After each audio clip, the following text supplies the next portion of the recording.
So, Madam President, busy night. Data centers, wheel taxes, budgets. This what you signed up for? This is exactly what we signed up for. Leaders have to do hard things, make tough decisions. Again, on the tax increase, look, no one wakes up and want to say, let's raise taxes. That's not what this is about. This is really about creating a long-term plan that ensures that we can fix our infrastructure. We say that we're a world-class city. Tonight proves that we have leaders in our city, in our community that are willing to do the hard things to ensure that we really are a world-class city. Are you just concerns that, raising the tax overall, it has impacts on families who it might be make or break for them? Again, we recognize that this is not an easy decision, but again, it's cheaper to plan for that $80 increase than it is to deal with a busted tire and a rim. So at least this way you get the budget for that increase. On the issue of data centers, is there a moratorium going forward? Is it retroactive? Explain for audience what's going on with the data center part. It's data centers moving forward, so no new data centers until we can hit pause and have a conversation about how they really do impact our community, looking at our utilities, the water, what have you. But again, we just want the community to stop and everyone come to the table and have a conversation really about how to, if we're going to move forward, what does it look like, and again, what's the impact on our community. Regarding the wheel tax vote, we heard of Proposal 278, a compromise that would have capped the wheel tax for passenger and smaller vehicles to $60, $65 per year after. Was that plan to introduce that if the override of the veto failed? No. I mean, we had a plan. We had a veto-proof majority. You saw that tonight, right? What's been key to this, and the president has committed to this as part of the process, is that we had a transparent process for the community all around the city, where we were very honest with our residents, and we're saying if we're going to ask you to pay more, we're showing exactly our math. We're showing where the money's coming from, and we're showing where we're going to appropriate that. That's what a plan is, right? That's how you take resources, we're managing your resources, and put them to use in the city so that residents can see that. That's what you saw tonight, and we're excited that 17 members showed up. Where did the idea for the compromise come from? I can't really speak to that, right? We were committed to getting 192 across the finish line. That was leadership's objective tonight, and that's what we accomplished. Could you comment on Councilor Ossoly's plan to bond out, I believe, $375 million and accelerate the improvements? So the chairman would have to speak to his plan. Our plan was 192. We talked about it for several months, and again, you would have to ask the chairman about his plan specifically. Maggie, last time the council had a big tax increase discussion, and I think you and I were both here at the time. It was back in 2007. No, I wasn't. No, but actually it was when Bart Peterson had raised the public safety tax, and Greg Ballard ended up getting elected. That's right. Anywhere concerned that history may sort of begin to repeat itself after what you folks did this evening? Again, I do not make decisions based on the next election. I did what I feel is important for our community. We all recognize that the infrastructure in our community is absolutely horrible, and again, it required us to take a hard vote in order to secure $50 million. What do you think this vote says about the council's relationship with Mayor Hogsett? I think that this signals that the council is willing and ready to make challenging decisions, hard decisions. No, we respect the mayor as the mayor of our city, but we are the fiscal agent, we are the legislative body, and we are simply doing our jobs. Any other questions? So the council is an independent body of the mayor?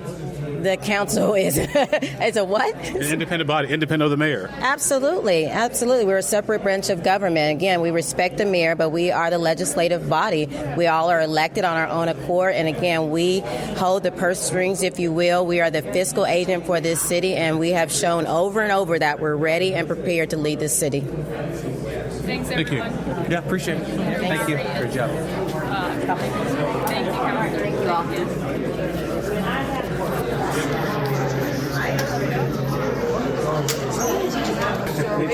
I think we're just... Where's our guy? All right. You know I'm going to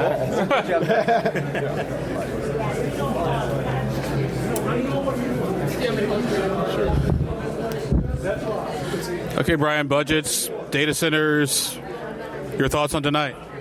We kick off a long process now of going through the budget and line by line and asking the important questions our constituents want to hear about. And now it's more prudent than ever that we are asking those questions. And what we saw tonight with the tax increase was a pretty disgusting display of celebration, knowing that they took the easiest possible route to raise money. They didn't actually look into our own pockets or take the mayor at his stance and try his plan out first, at least for a year.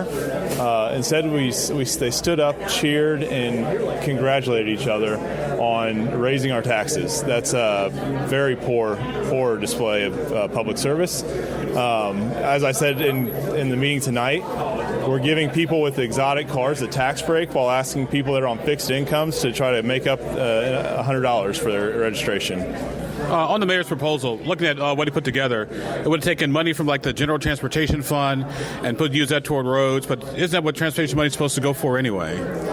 There's a lot that goes into that as well. So there are other avenues that could be potentially used. But I think what the end-all goal should be, and what we should be focusing on, is the fact that the state will accept those dollars as new money. So what we would see is that we don't need to raise taxes for that to be new dollars and new money. Your thoughts on people who oppose that and those viewpoints, kind of saying that the State House has kind of pinned the city in a certain way, and it's just kind of tough decisions. Like I said earlier, I don't think that the State House pinned us in any way. We had options to not raise taxes, but instead we did the easiest thing that we could do, and they raised the taxes. I look at it more as, let's think of our local government here and who's going to affect your day-to-day the most, which is your local government. And let's remember that next year when we're going to vote and know that these people raised your taxes and made it harder for you to make it day-to-day. Any thoughts on the whole data center matter? Data centers, I think there are needs for governance around data centers. I've had an opportunity to discuss this with some of the MDC members and get their opinion on it, and they've said it's been a tough subject to handle given that it's so new. The opportunity arises now for us to hone in on what a data center is, what kind of safeguards we should have in place. I'm supportive of trying to figure that out before we move forward with any further. And the budget overall? We're going to dive into it as much as we can here. It's increasing almost $200 million. So even more so, I find it hard to believe we can't find $50 million to take care of next year. I look forward to hearing the budget this year again. I'll have some questions in committee as I have more time to digest the budget itself, but look forward to the ongoing conversation. Thanks, everyone. I'm fine. I was just going to ask, with the veto overridden, is there a path forward for those of you that were against that? Like, what's kind of next? Next, we pay more on our registration fees. Is there any plan or ideas for improving affordability now in the face of this? I think, we're looking at the options, but it's going to take a good solid effort on both sides of the aisle to be able to do something like that. And what we saw tonight is that we're not concerned about affordability when we raise our taxes like that. Thanks, everyone. Thank you. Thank you. Oh, by the way, you see a certain amount of irony that this was basically a Republican plan and the legislature passed on to the city of Indianapolis, the wheel tax part, or what was that? That it was a Republican proposal in the legislature that sort of put you folks in this sort of situation in the first place? At no point did they say we needed to raise taxes. They just said that we need to come up with the money in new dollars towards roads. They didn't say we had to raise taxes. Thank you. Thank you.